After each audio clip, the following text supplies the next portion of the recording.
Today is going to be the beginner video for how to use NotebookLM. It is a fantastic tool. I think that most people are sleeping on its functionality and they're wasting money or time with other tools that are nowhere near as good. Now, at the end of the day, everything has its pros and cons. I'm not saying it's a perfect tool for everything, but I do think that once you get used to it, you will realize where and how you can use it the best way in your relevant context. So what you're going to do is you're going to log in, obviously with your Google account, because it is a Google product. You'll find it at notebooklm.google or notebooklm.com. And then we are going to create a new notebook. You'll notice here I have a couple of notebooks already.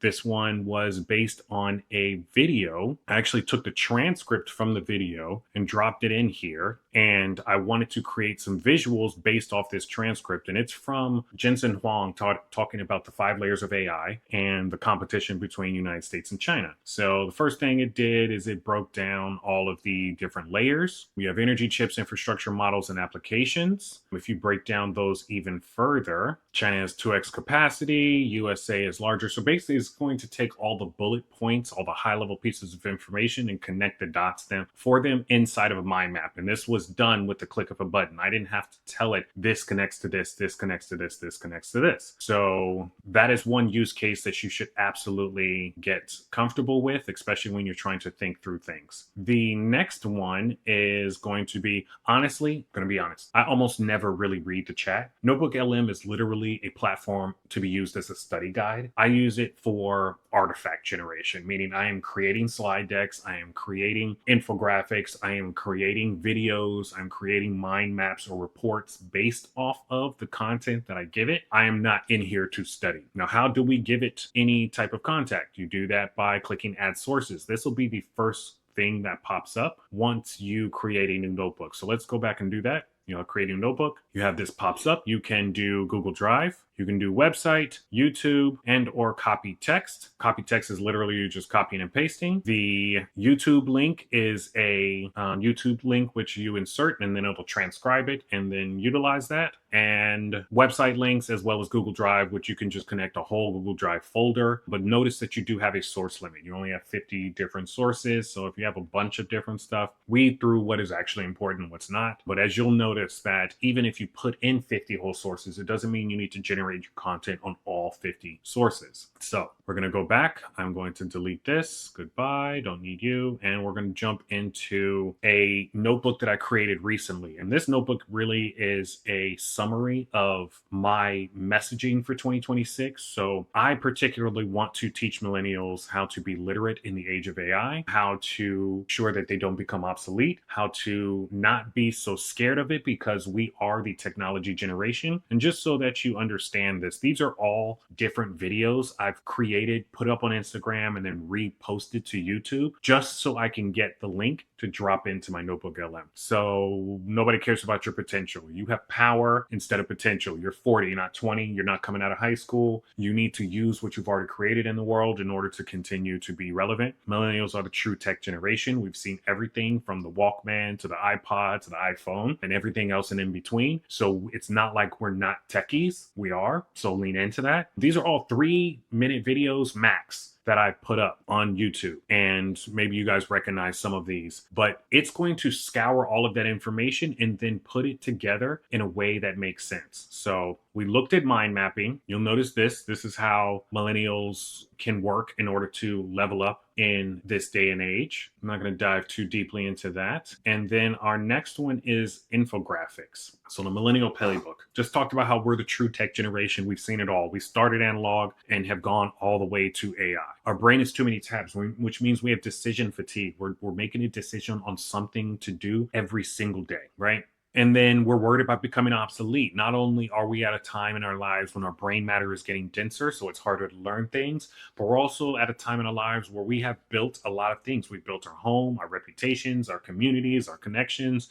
And so we have a lot to lose. At the same time, the world is moving so fast that it's willing to yank that rug out from under us. It's a scary time. But if we lean into who we are as a generation, we will succeed. And reskilling means not necessarily finding a new skill, but taking all the skills you already have and making them work in today's day and age, treating AI like a utility. You're not going to give up electricity, right? You also don't mention electricity. You do not say, hey, I'm going to go use electricity to turn on a light switch. You're just going to say, I'm going to turn on the light switch, or you just go turn on the light switch, right? So that's what AI will become once it's past its hype phase. And then, of course, we have chasing a big goal. You have literally achieved all the goals of your 20-year-old self. So now you need to sit down and really think about what the next 10 years of your life is going to look like so that you can actually build something cool. So this is all something that you can generate. Again, this was generated off of a couple videos that I posted on YouTube that are no longer than 3 minutes each. And it created this whole infographic. Looking at a couple other infographics, the paralyzed dreamer, the issue is that we're constantly in our own heads. Instant MVP, which is the counter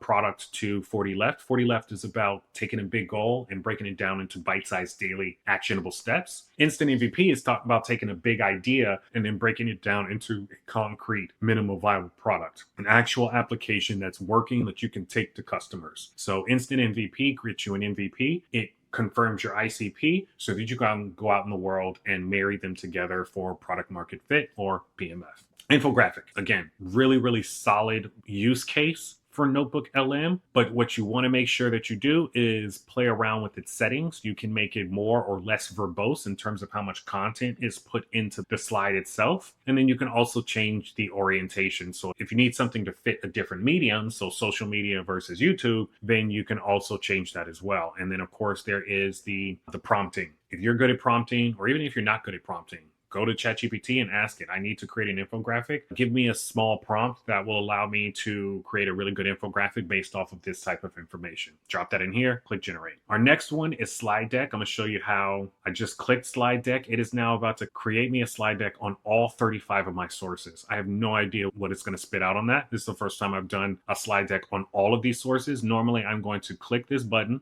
uncheck all the sources, and then click the ones that make the most sense. So if it's just 40 left, I'm going to create an infographic based on the value prop, the ICP, ideal customer profile, and the messaging guardrails around that. If it's just instant MVP, I used to call it one-shot MVP. I might just click the documents associated with that and then click infographics. So now it's only creating an artifact based on the sources that I specify. So it'll be exciting. By the time we're done with this video, this will be done. Slide decks do take the longest, second only to video and probably audio overviews. I don't use a lot of audio overviews. I'm not a big podcast person, but you can do this. Say you want to summarize 5 different YouTube videos. Put them all in here, check the box, click audio overview, and now you're sitting and listening to a generated podcast about the 5 podcasts you just linked it to, okay? All right, so let's hop into some of these slide decks that it has generated previously. This one is more about the 40 left concept, the ethos, and the reason why I created it. The application itself, it's because I believe that as millennials, we have on average about 40 years left,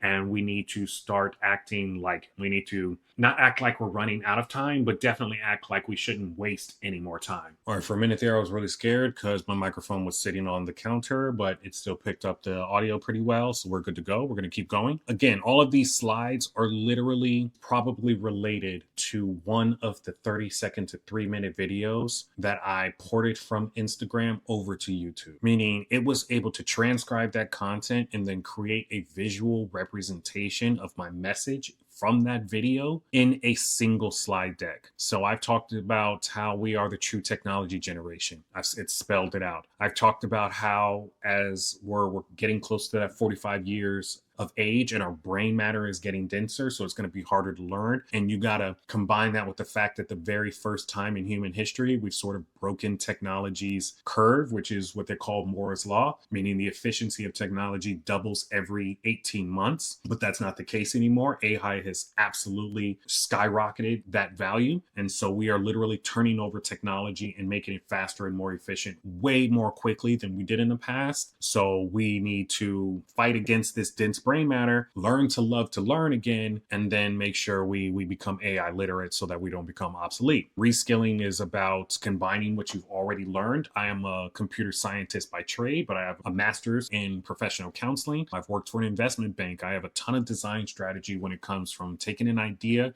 and translating that into an actual application. And then, of course, data analysis. When you're a coder, you have to know how to work with data. So all of these slides, again, are slides that come from very specific videos that I have put on social media recently. So it's really good at doing that. It will also build you a video. So let's see how this one works. All right, let's just get right into it. If you feel like you're constantly playing catch up with technology, you are definitely not alone. So, in this explainer, we're going to talk about how millennials can kind of reframe their relationship with AI and move from feeling totally overwhelmed to actually taking control. But first, let me ask you something and be honest. How many tabs do you have open right now? Not on your computer. I'm talking about in your brain. Yeah, All right, I'm not going to go too long. I'm just very impressed not only at the visual architecture of the video itself, but the quality of the audio. It's pretty good. So I'm not mad at it. I don't use video overviews very often. I'm more of a slide deck and infographic person. But at the end of the day, if those are valuable to you, use them.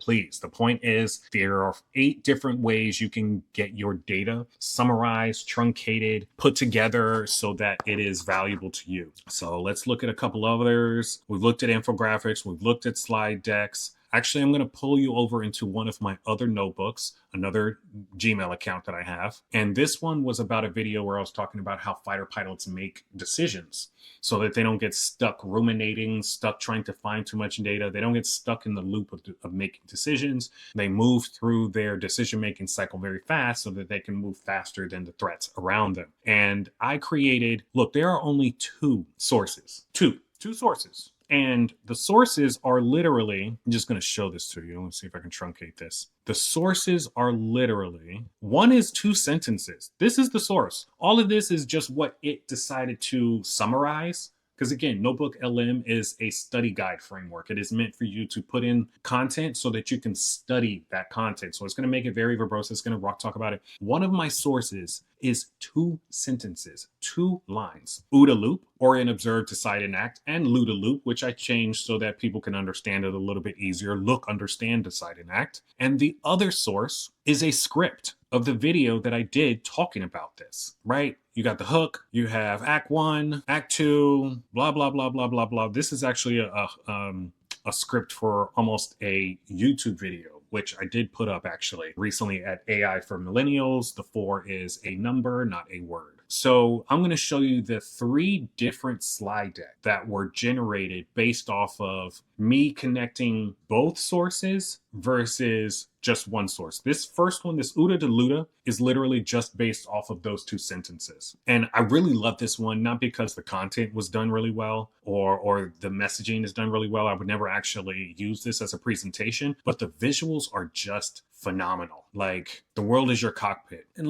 look at that, right? From this crucible came OODA, the fighter pilot's framework, a recursive loop designed for an overwhelming. I'm not going to read everything. You got the loop of action, and it was a little bit incorrect. It put observe before orient, right? So you do have to read the content. It's not going to be perfect, but my goodness, the level of instantaneous, phantasmal, wonderful visual representation of what I'm trying to say with the click of a button. No Canva, no Gamma AI, no PowerPoint presentations. If you spend any amount of time creating PowerPoint presentations and you are not using NotebookLM to generate at least the core structure, you want to be obsolete. Come on now. All right, so that's just one of them. The other one was the execution loop. This is the one that I actually did the video off of because it was the most comprehensive from my messaging directly to the value proposition. It's a little less visual, but it really gets the job done because it explains exactly what I meant. The first failure mode is the infinite looking. The second failure mode is the false loop. You think you're finishing a loop, you're not. You're just living the same loop over and over and over again. Not going to dive too much deep into that. The point is to show you the differences and how it creates content. So this is basically the same content, but I did a concise, and I'll show you that. So you go to slide deck, you click here. Instead of detailed deck, I clicked a presenter styles deck. So the first one, the execution loop on the white background with all the words you see here, that was the detailed deck. And the action cycle was the presenter cycle deck. So less wordy, more visual. It's meant for someone to stand up and speak to it. And so the audience is not staring and reading every single word on the slide. They get the concept and then they get back to give their attention back to the presenter. So you'll notice the copy is much larger. But even still, like, look at all of these slides.